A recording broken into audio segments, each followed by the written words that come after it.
What's up, everyone? Tera Roberts here with FantasyPros, giving you my players to cut for week 6. Before we get into my list, if you want a chance to win a glorious 36-inch fantasy championship trophy for your league, courtesy of our good friends at Trophy Smack, the #1 destination for epic fantasy tournament trophies, you need to subscribe to the FantasyPros YouTube channel right now. Comment below on this video and that's it. We'll be announcing the winner right here on the channel, so make sure you turn on those notifications so you can be alerted when new episodes are up and to claim your prize. Now let's dive right in with players to cut in deep leagues of 12 teams or more.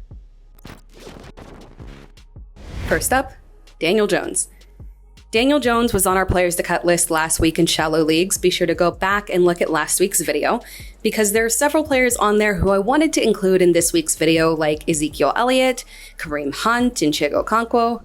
Jones was there for shallow leagues only because streaming options are extremely limited, with many fantasy managers already streaming after poor starts from Joe Burrow, Dak Prescott, and Deshaun Watson. But at this point, you're better off playing matchups than relying on Jones and his rushing upside. Jones is dealing with a neck injury, and while the injury is reportedly not that bad as his previous neck injury, he's already going to miss week 6. The Giants' strength of schedule is absolutely awful for quarterbacks. Jones has just 2 passing touchdowns on the year. The Giants have major issues to solve, and they need to figure it out before we can even think about plugging Daniel Jones into our lineups. Next up, Tyler Boyd. This one will be quick because the logic is easy. With T. Higgins out, we expected Tyler Boyd to step into the wide receiver 2 role for Cincinnati. Don't get me wrong, he still had a fine day, but it was Trenton Irwin who really stepped up and had the big performance. Tyler Boyd isn't a must cut because he can still perform, but he is a can cut. You don't have to keep him. If you need the space, you can use him to just move on and create the space. Because while this was a 1-game sample, Irvin plays behind T. Higgins. So what really happened here specifically is that rather than Boyd's workload being increased, Boyd just remained in his role and Irwin stepped in to replace Higgins specifically. Boyd is still very usable. He is the team's wide receiver 3 that actually has value. But that value is more of a plug-and-play bye-week replacement that could get you 10 fantasy points, so it's okay. And that's not bad, but he truly doesn't have the upside playing behind Jamar Chase and T. Higgins. If you want to keep him for 1 more week in case T. Higgins can't go, I can understand that. But if you're not actually starting him this week, the Bengals have a bye week in week 7 followed by a solid lineup of defenses. I see Boyd as someone who just kind of floats on and off waivers for fill-ins rather than a permanent roster spot. Brandon Cooks. Again, we won't go super in-depth on Brandon Cooks here because he was also on the list last week, but I wanted to move him up. He earned his spot his way onto the players to cut in deep leagues list. And it's not specifically his performance from week 5 that got him here, because the Dallas team as a whole was just an entire mess. It's that he has yet to score more than 6 fantasy points in a single game this season in PPR. He is wide receiver 99 overall. He is averaging 4.2 fantasy points in PPR. In average points per game, he's behind guys like Terrace Marshall, Noah Brown, Mac Hollins, Juju Smith-Schuster, and River Craycraft. This is not okay. We all know the value that Brandon Cooks brings to the table, but we might need to change that to past tense. The value that he brought to the table is no longer there. You can cut him. Treylon Burks. If you've held on to Treylon Burks this long, it's tough to let go. But this is just a friendly reminder that just because you've held him this long doesn't mean you have to keep doing it. At the time of filming this video, Treylon Burks still isn't practicing. It's possible that the Titans hold him this week and then they have a bye week, so there's extra time for him to be able to heal. Even if Burks does suit up, I can't imagine recommending starting him fresh off of this injury. The Titans' run game has been underwhelming, but they still want to be a run-first team. They're still a run-first team, and Ryan Tannehill's numbers still aren't really capable of supporting 2 fantasy-relevant wide receivers. We finally saw the breakout performance as a Titan from DeAndre Hopkins. When Burks does return, he's still the wide receiver 2 in one of the league's worst passing offenses. Moving on to players to cut in shallow leagues, and first up is Jahan Dotson. We're going to start this one off with the most painful player for me on this list, Jahan Dotson.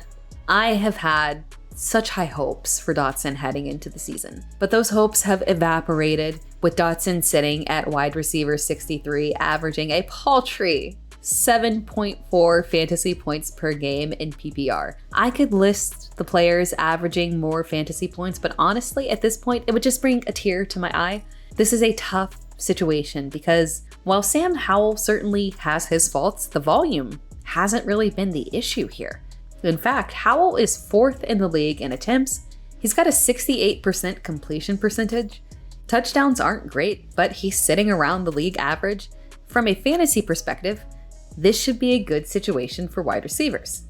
And Dotson has actually played the most snaps of any Commander's receiver. Where is the disconnect here? The problem is Dotson has the lowest yards per reception of any pass catcher for the Commanders, and that's inclusive of running backs. Yes, inclusive of someone like Brian Robinson. So while he's getting the same targets as everyone else, they don't actually go anywhere. And as a result, he is flopping from a fantasy perspective. And the touchdowns are spread out across the board, very Kansas City-like of Eric Bieniemy to do. The problem here is that his lack of fantasy production is tied to the way that he is being utilized in this offense, and it is tough to imagine that they change that. With Dotson, it feels like we're chasing upside that doesn't really exist. Next up, Dalvin Cook. I have seen all that I need to see on Dalvin Cook. Breece Hall was finally released from his workload limitations, and the result was immaculate. 22 carries, the highest of his short career, 177 rushing yards, averaging 8 yards per carry with 1 rushing touchdown and 3 receptions for 17 yards. Dalvin Cook had 6 carries for 23 yards. That's it. Nothing else. That was it. Yes, Breece Hall was able to take advantage of this Denver defense, and 177 yards weekly isn't going to happen. But the fact that he was immediately used to that level when Robert Saleh lifted his limitations is a sign that they are in fact committed to Hall as the RB1, and they are confident in him.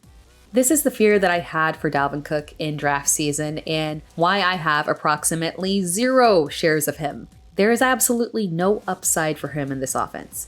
And to make matters worse, this was a good game script. Theoretically, if there was a situation where Cook could have strong numbers, it was a competitive game. They could rely on the run, and yet Cook was minimized. Cook had 1 carry in the 4th quarter. When the Jets were trying to run out the clock on their final possession, it was Breece Hall who they were running. That's all I needed to see. Hold Dalvin Cook in deeper leagues because Dalvin Cook, as a handcuff to a running back coming off of an ACL injury, is still a pretty good bench piece. But you can't start him. And in shallow leagues, that means that you can cut him. And the Jets have a ridiculously running back friendly schedule. So again, deep leagues, fine to keep him. But in shallow leagues, you can move on. Cam Akers. We're only looking to do this in shallow leagues because technically there is still time for Akers to earn more of a role within this offense. If you're looking at the box score, you might feel theoretically encouraged by Akers' usage. He had 5 carries for 15 yards and 2 receptions. That's not spectacular, but Alexander Mattison had just 8 carries, so maybe you're looking at it and thinking Akers is cutting into Mattison's workload. But there wasn't really an increase in workload for Akers. There was just a decrease for Mattison. Mattison was on the field for just 51% of snaps. That's a big drop-off for him, likely due to the way that they chose to try to attack this Kansas City defense. Akers, on the other hand, logged the exact same usage he had the prior week. 29% of snaps, same carries, same targets, same receptions.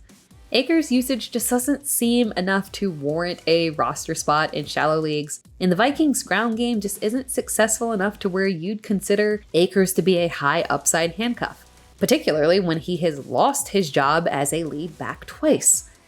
We're not really ready to drop him in deep leagues because technically there is a chance that this offense is forced to rely on the run. Kirk Cousins is a pretty popular player for trade candidate discussions. If the Vikings opt to rebuild and trade Cousins, you could see them forced to put more volume on the ground game. So for that reason and handcuffing potential, he is still worthy of a roster spot in deeper leagues. And moving on to our final player, this one is going to be controversial, but I am fully prepared for the pitchforks. But Dalton Kincaid is very droppable. Dropping a talented rookie in one of the league's best offenses might feel like a big mistake, but at this point, we've got 5 weeks of evidence that there is very limited chance of a breakout for him unless something were to happen to Dawson Knox. Dalton Kincaid and Dawson Knox coexisting has pretty much rendered both of them worthless. Kincaid is tight end 23, Knox is tight end 30. Knox is seeing the higher snap count. They've both seen 19 targets on the year. Kincaid has just been more productive with them. But they're utilized in 2 different ways, so I wouldn't really put that much stock into it. For comparison, Sam Laporta has seen a total of 31 targets with 3 touchdowns. Knox is dealing with a wrist injury, but Kincaid is in concussion protocol. Unless Kincaid exits concussion protocol and Knox can't go this week, you can drop Kincaid if you really need to pick someone else up to play, or if you have a higher upside handcuff that is staring at you on waivers. Kincaid has a promising future. But this was never a scenario where they were pushing Dawson Knox out of the picture. Kincaid was supposed to see a hefty role in the slot, but he has to share that space with guys like Deontay Hardy and Khalil Shakir. It's a high volume offense, but not that much volume.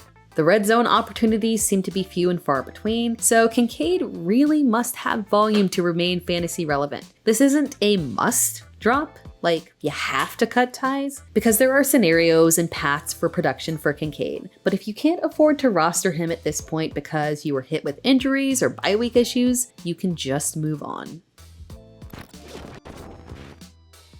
Thank you for watching this video. Be sure to like the video and subscribe to FantasyPros. And remember, if you want a chance to win a glorious 36-inch fantasy championship trophy for your league, courtesy of our good friends at Trophy Smack, the #1 destination for epic fantasy tournament trophies, you need to subscribe to the FantasyPros YouTube channel right now. Drop a comment below on this video and that's it. We'll be announcing the winner right here on the channel, so make sure you turn on those notifications so you can be alerted when new episodes are up and to claim your prize.